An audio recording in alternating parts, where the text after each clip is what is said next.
ତଡ଼କାରେ ପାଳଙ୍ଗ ଏବଂ ପନିର ପକାଇ ଯେବେ ମୁଁ ଗରମ ଗରମ ରୁଟି ସହିତ ପରଷିଦେଲି, ସମସ୍ତଙ୍କୁ ଏତେ ପସନ୍ଦ ଲାଗିଲା କି ମୋ ପାଇଁ ବି ତଡ଼କା ବଞ୍ଚିଲା ନାହିଁ। ନମସ୍କାର, ଅନୁପମା କିଚେନକୁ ଆପଣଙ୍କୁ ସ୍ୱାଗତ। ଆଜି ଆମେ ଗୋଟିଏ ନୂଆ ରେସିପି ପାଳଙ୍ଗ ପନିର ତଡ଼କାଟେ ବନେଇବା। ଆମେ ଏଠି 300 ଗ୍ରାମର ତଡ଼କା ଆମେ ସିଝେଇକି ରଖିଛୁ। ସିଝି ଯାଇଛି, ଭଲ ସିଝି ଯାଇଛି। ଆମେ ତଡ଼କାଟା ଆମେ 2-3 ଘଣ୍ଟା ଭିଜେଇକି ରଖିଥିଲୁ ପାଣିରେ। ସେ ବଢ଼ିଆ ସେ ଫୁଲି ଯାଇଥିଲା। ଆମେ ତାକୁ ଲୁଣ ହଳଦୀ ଦେଇ ସିଝେଇ ଦେଇଛୁ। ଆମେ ତଡ଼କା ବନେଇବା ପାଇଁ କଟା ସାମଗ୍ରୀ ସବୁ ପ୍ରସ୍ତୁତ କରିକି ରଖିଛୁ। 2ଟା ପିଆଜ ସରୁ ସରୁ କରି କଟା ହେଇଛି। 8-10ଟା ରସୁଣ ଚୋପା ଛଡ଼ାଇକି ଟିକ୍ ଟିକ୍ କଟା ହେଇଛି। ଆଉ ଅଦା, ଛୋଟ ଖଣ୍ଡେ ଅଦା ଟିକ୍ ଟିକ୍ କରିକି କଟା ହେଇଛି। ପିଆଜ 2ଟା ଟିକ୍ ଟିକ୍ କରି କଟା ହେଇଛି। ଟମାଟର 2ଟା କଟା ହେଇକି ଥୁଆ ହେଇଛି। କଞ୍ଚା ଲଙ୍କା 4-6ଟା କାଟିକି ଚୁନି ଚୁନି କରି ରଖିଛୁ।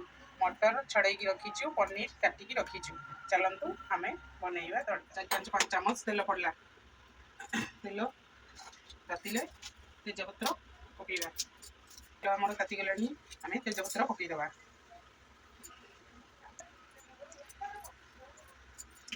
ଆମର ତାତିଗଲା ପରେ ଆମେ ଅଦା ରସୁଣ କଟା ପକାଇବା। ତାକୁ କଟା ପକାଇଦେଲେ ସ୍ମେଲ୍ ପଳାଇବ।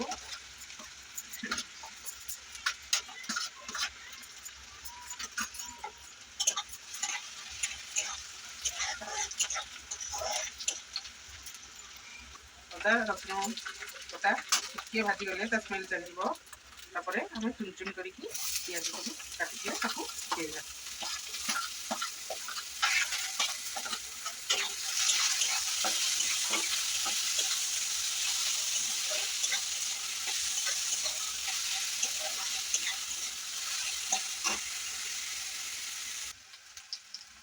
ପିଆଜ ଆମର ଟିକେ ଚୁନ ଚୁନି କାଟିଥିଲି, ଟିକେ ହେଇ ଆସିଲାଣି। ଅଳ୍ପ ଟିକେ ଟିକେ ତା ଭିତରେ ଆମେ ଲମ୍ବା ଲମ୍ବା ଟିକେ କାଟିଛେ, ତାକୁ ଆମେ ପକାଇଦେବା ତା ଦେହରେ। କଲେ ଟିକେ ଟିକେ ଲମ୍ବା ଲମ୍ବା ପିଆଜ କାଟିକି ପକାଇଲେ ଟିକେ ଲମ୍ବା ଟିକେ ତରକାରୀ ଥାଏ, ଟିକେ ଭଲ ଲାଗେ।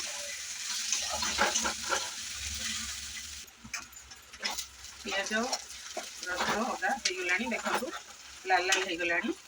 ହେଇଗଲା ପରେ ଆମେ ଟମାଟର ପକାଇଦେବା।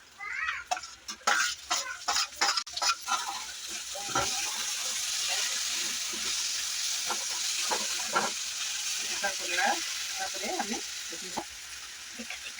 ହଳଦୀ ଗୁଣ୍ଡ 2 ଚାମଚ ପକାଇଦେବା।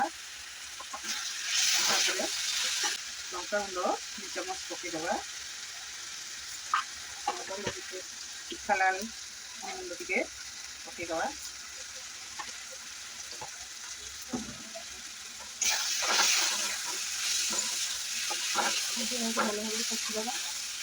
ମସଲା ହେଇ ଆସିଲାଣି, କେତେ କଲର ଆସିଛି ଦେଖନ୍ତୁ। ମସଲା ଅଧା ଅଧା ହେଇଗଲାଣି। ମସଲା ତା ଦେହରେ ଆମେ ଟିକେ ଗରମ ମସଲା ପକାଇଦେବା। ଗରମ ମସଲା ଚାମଚ ପକାଇଦେବା, 2 ଚାମଚ ପକାଇଦେବା। ତା ଦେହରେ ଆମେ ମଟର ପକାଇଦେବା। ମଟର ପଡ଼ିଲା, ମଟର ପକାଇଲାଣି, କଷି ଦେଇଗଲାଣି। କଲର କେତେ ସୁନ୍ଦର କଲର ହେଇଗଲାଣି କଷା ହେଇକି। ତାପରେ ଆମେ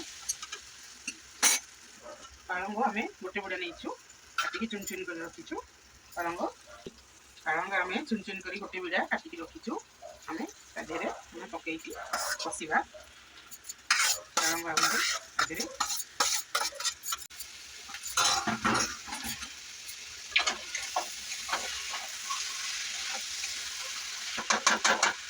ଆମେ ପାଳଙ୍ଗ ପକାଇକି ଭଲସେ କଷିବା। ମସଲା ଦେହରେ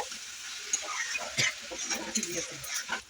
ଦେଖନ୍ତୁ ଆମର ହେଇଗଲାଣି ପାଳଙ୍ଗ, ସେଥିରେ କଷା ହେଇଗଲା। କଷା ହେଇଗଲା ପରେ ଆମେ ପନିର 100 ଗ୍ରାମର ପନିର ଆମେ କାଟିକି ରଖିଥିଲୁ, ତା ଦେହରେ ଆମେ ପକାଇକି କଷିବା।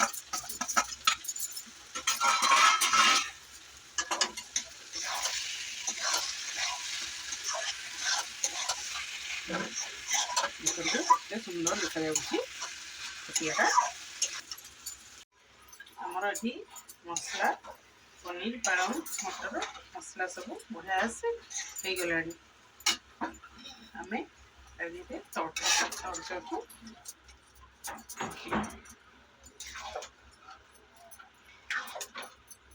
ଟିକେ ପାଣି ପକାଇକି 10 ମିନିଟ୍ ଫୁଟିବା ପାଇଁ ତାକୁ ଛାଡ଼ିଦେବା।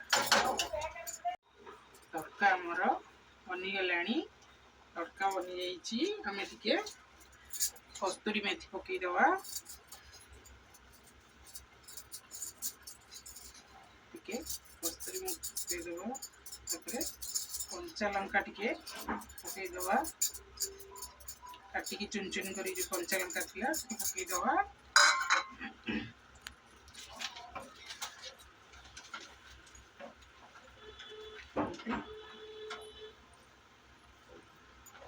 ଟିକେ ମିଶେଇକି ଘାଣ୍ଟି ଘୁଣ୍ଟି ଦେବା।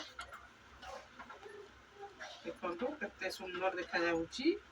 ଏବେ ଆମର ତଡ଼କା ବନିକି ପ୍ରସ୍ତୁତ ହୋଇଯାଇଛି। ଦେଖନ୍ତୁ ଏବେ ଆମର ତଡ଼କା ବନିକି ପ୍ରସ୍ତୁତ ହୋଇଯାଇଛି। ଚାଲନ୍ତୁ ଆମେ ତଡ଼କାକୁ କାଢ଼ିଦେବା। ଏବେ ଆମ ତଡ଼କାଟି ବନିକି ପ୍ରସ୍ତୁତ ହୋଇଗଲା। ଦେଖନ୍ତୁ କେତେ ସୁନ୍ଦର ଦେଖାଯାଉଛି ଏବଂ ଖାଇବାକୁ ମଧ୍ୟ ସୁଆଦିଆ ଲାଗିବ। ଆପଣ ଏହାକୁ ରୁଟି, ପରଟା, ନାନ୍ ସହିତ ଖାଇଲେ ବହୁତ ସୁଆଦିଆ ଲାଗିବ। ଆଶା କରୁଛି କି ଆପଣଙ୍କୁ ଏହି ରେସିପି ଭଲ ଲାଗିଥିବ। ଭିଡ଼ିଓଟି ଭଲ ଲାଗିଥିଲେ ଲାଇକ୍ କରିବେ। ଧନ୍ୟବାଦ।